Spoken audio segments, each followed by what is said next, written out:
Leaky Goalie 44 here. I'd like to say thank you to the Badass Canadian for choosing me in the box stock category for the Dr. Cranky Tribute Contest.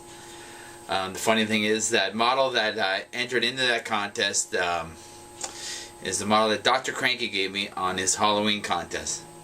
So thank you very much. I'm looking forward to the prizes, and when I receive the prizes, I'll make a video. Jan of Northview Hobby Shop was asking about why he was having trouble with his future blue. He was spraying his future the other day, and I corresponded with him and I asked if he had a water trap, and he told me he didn't. So he wants to see how I set up my water traps on my line.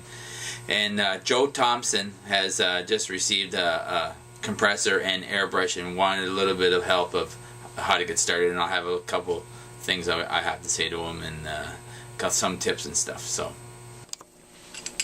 on the subject of water traps is just a simple little outfit here where you have your main air line and then you have your airbrush line. That's the way I have mine hooked up. I have an air trap here. Air trap has a little button here, a little, you can clean it once in a while when you have too much water in it. A lot of us that Jan was saying that in his shop it's kind of cold. My shop is usually fairly cold. It's in the 60s in the winter down here, and so we have problems with water. So I have two water traps. One that's on my gun here, my airbrush.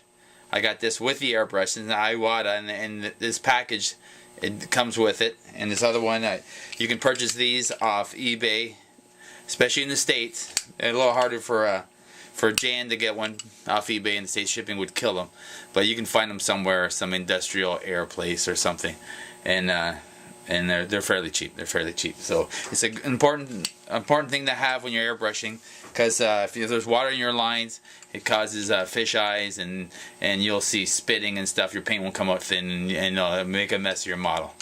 Another good thing for Joe, another good thing if you get started, because you're starting in airbrushing, another good thing to get is one of these jewelry, vibrating jewelry cleaners. You get on Amazon, and they're really good. You fill them with water, a little bit of Windex in there. Take your airbrush apart, puts it in there, and it'll help you clean it. It cleans everything pretty good.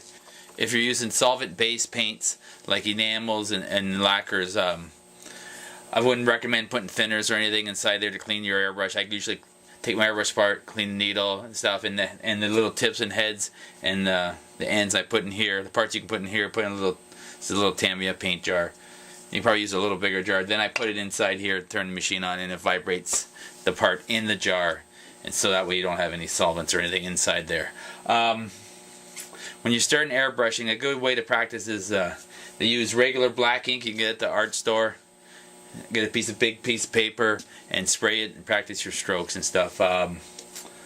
Acrylic paints after a model to start off with. Acrylic paints are really easier to clean. Model Air is a really good brand. It's already pre-thinned. It flows really good, and you won't have no problem if you start out that way. Tamiya's paints are very good. They're very easy to thin with a Tamiya thinner. Tamiya paints only like to be thin with Tamiya thinner. Almost 1-to-1, and they spray really smooth and clean up off your brush really easy with a little Windex. Use Windex to clean acrylics out of your brush. And a spray booth is very important. It's an airbrush. You can't spray outside. The wind will blow you all over the place. A spray booth is a good thing to get. You don't need an expensive spray booth. You can buy them off eBay for I think $75, and then they go all the way to some crazy price. Mine's a fairly large one. It's not really necessary to have one this big. So it's the thing about airbrushing is stay with it, practice, get a lot of purple power, because you'll end up putting a lot of models in the purple power. But it's fun. After I use almost that Dr. Cranky Tribute model was all airbrushing. I enjoy airbrushing. I find it's a lot better to use inside. Use a bomb inside. It makes a heck of a mess. and a lot more control with airbrushing. And once you get the hang of it, you'll You'll enjoy it. It's a lot of fun. A little frustrating at first, but after a while, it's a lot of fun.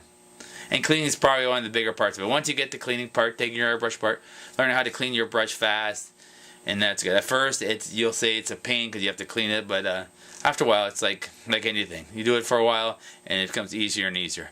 I have a slideshow of the model that I'm entering in the Stacy David Revell contest. It's a 37 Ford. It's a kitchen grease pick up mobile. You'll see. It's kind of like it's done for the wartime, like in 1940s when the World War II was out. They wanted the wives to collect the baking grease, cooking grease, and so I made a little truck that goes around and picks up the grease. And I have a little slideshow on a mock-up of it right now, where I'm at. Okay, thank you again, Badass Canadian and Dr. Cranky, for the inspiration of all your great work. And everybody, keep up the good work. And Joe, good luck with the airbrushing.